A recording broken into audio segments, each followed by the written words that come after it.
then we talked about histopathology of hepatobiliary system. Basically, mostly we talked about the liver, the normal liver and the normal architecture of the liver we have talked about. And then in the lecture I have gone along different classification is a patterns of liver injury.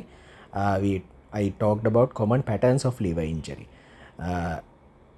Histopathologically අපි දකින features cluster කරලා ඒ කියන්නේ histopathologically අපි දකින liver injury pattern set එකක් ගැන තමයි අපි කතා කරේ. ඒ ටික තමයි acute hepatic, steatotic or steatohepatic pattern, cholestatic pattern, chronic hepatic pattern and cirrhotic pattern.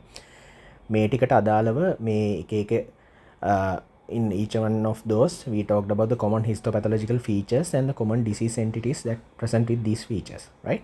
එතකොට ඒවට histopathological features වල examples වෙයි, diseases වල examples වෙයි. එක මේ ටික බලාගෙන තියෙන එක it's very important.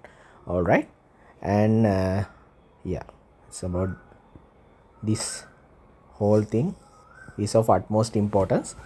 Then in chronic hepatic pattern we talked about in each of these disease entities there are pathognomonic features for each of those diseases.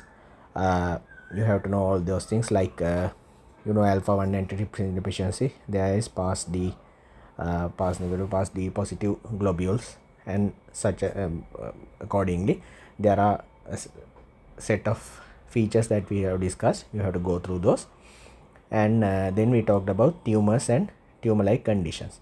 You have at least you have to know more what are the most common benign tumors in the liver and few examples for malignant liver tumors. Then we talked about gallbladder briefly and the inflammatory diseases of the gallbladder, acute inflammatory and chronic inflammatory conditions, and pancreas very briefly we have discussed about the disease entities. You have to know all those things. Okay.